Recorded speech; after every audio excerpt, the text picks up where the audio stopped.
I've always been fascinated by the unknown, which is why I jumped at the chance to be stationed on this remote research outpost. As a commander, I knew the risks, but the opportunity to explore the vastness of space was too alluring to pass up. Dr. Ethan Price, our resident scientist, shared my enthusiasm, while engineer Max Kowalski seemed content as long as he had something to tinker with. Life on the station was relatively uneventful, until that fateful day when our sensors detected an anomaly from a nearby derelict spacecraft. It was of unknown origin, drifting aimlessly through the void. Ethan was eager to investigate, his curiosity piqued by the strange readings. Max and I were more cautious, but we knew the potential for discovery outweighed the risks. As we approached the alien vessel in our shuttle, an eerie silence filled the cockpit. The craft was unlike anything we'd ever seen, its dark, twisted metal seemingly absorbing the light around it. A sense of unease crept up my spine as we docked and prepared to board. The interior of the ship was equally unsettling. The corridors were dimly lit, and a thick, hazy atmosphere obscured our vision. Strange, organic structures lined the walls, pulsating softly as if alive. The air was heavy with a pungent, metallic scent that made my stomach turn. We made our way deeper into the ship, our footsteps echoing in the oppressive silence. Suddenly, Ethan called out, his voice trembling with a mix of excitement and fear. Max and I rushed to his side and found him standing before a large, pulsating cocoon-like structure. Inside, a creature unlike any we'd ever encountered lay dormant.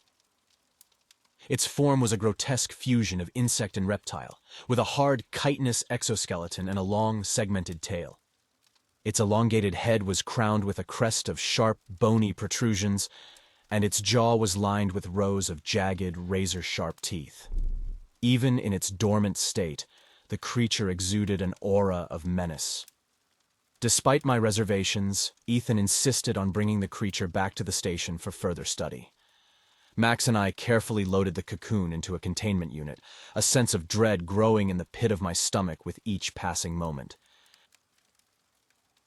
Back on the station, we placed the creature in our lab, where Ethan began his examination. Hours turned into days as he pored over the alien biology, his excitement growing with each new discovery. Max and I watched from a distance, the unease never quite leaving us. It was during one of these examinations that everything went wrong. The creature suddenly stirred, its eyes snapping open to reveal inky, soulless depths. In a burst of strength, it shattered the containment unit, sending shards of glass and metal flying across the room. Ethan screamed as the creature lunged at him, its razor-sharp claws tearing through his flesh like paper. Max and I watched in horror, frozen by the shock of seeing our colleague so viciously attacked. The creature then turned its attention to us, its eyes gleaming with a malevolent intelligence. It moved with a speed and agility that defied its size, scuttling across the walls and ceiling as if mocking our very understanding of physics. We ran, sealing the lab behind us, but deep down, we knew it was futile. The creature was loose on the station, and we were trapped with it in the cold, unforgiving depths of space. The true horror was just beginning, and I couldn't shake the feeling that we had brought this fate upon ourselves. As we huddled in the command center, the sounds of the creature echoing through the station's corridors, I couldn't help but think of the old saying, "In space, no one can hear you scream." We were about to find out just how true that was. The creature's echoing screams reverberated through the station's corridors, a chilling reminder of the horror we had unleashed. Max and I huddled in the command center, desperately trying to formulate a plan while mourning the loss of Ethan. The memory of his screams as the creature tore into him haunted me, and I couldn't shake the feeling that we were next.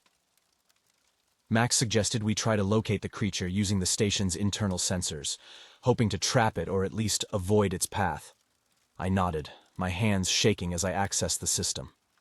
The screen flickered to life, displaying a map of the station, but the creature was nowhere to be found.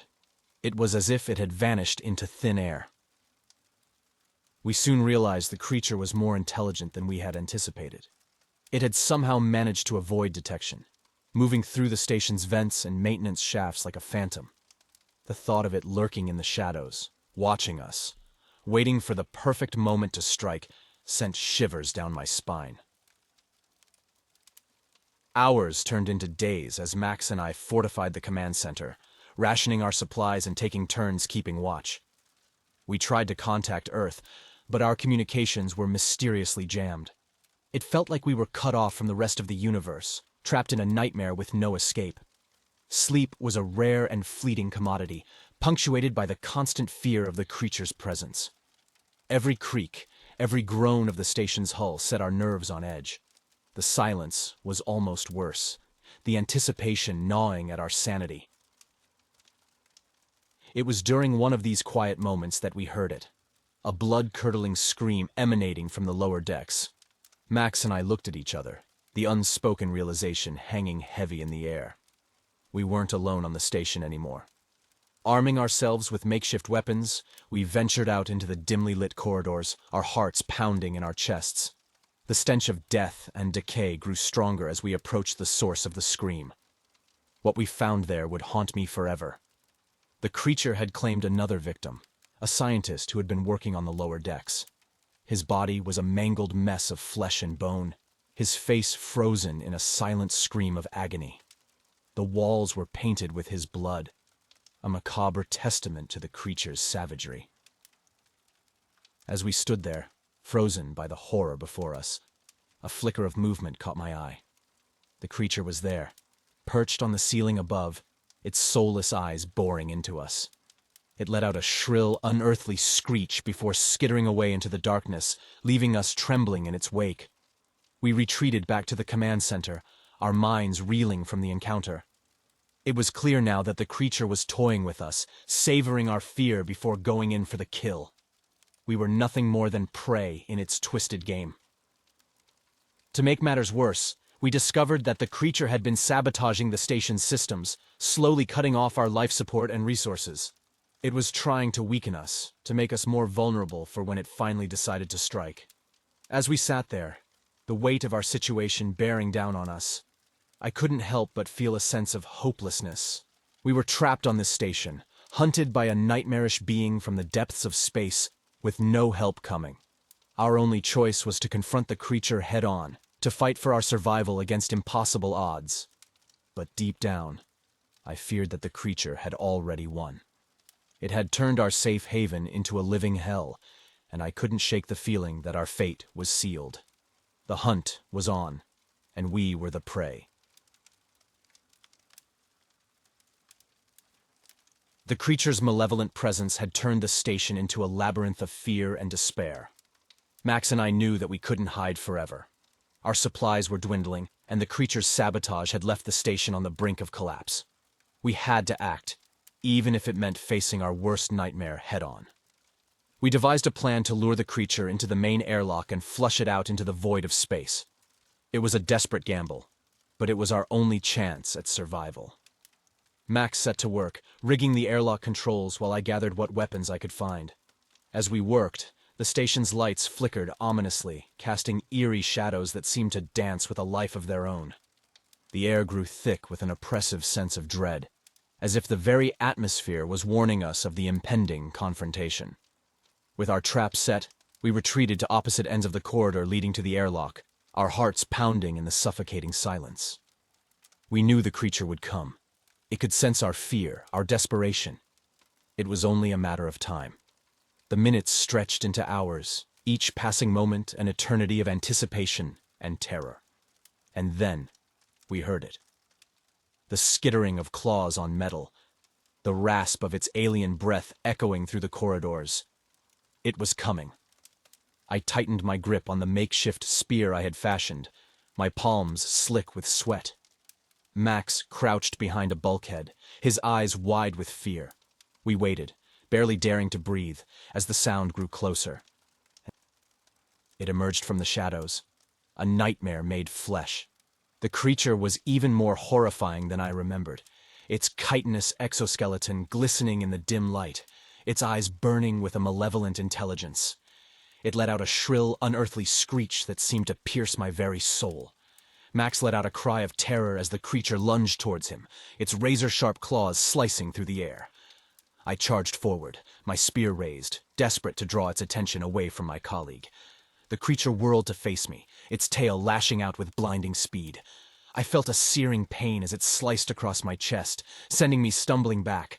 Warm blood soaked through my shirt, but I barely noticed, my focus entirely on the monstrosity before me.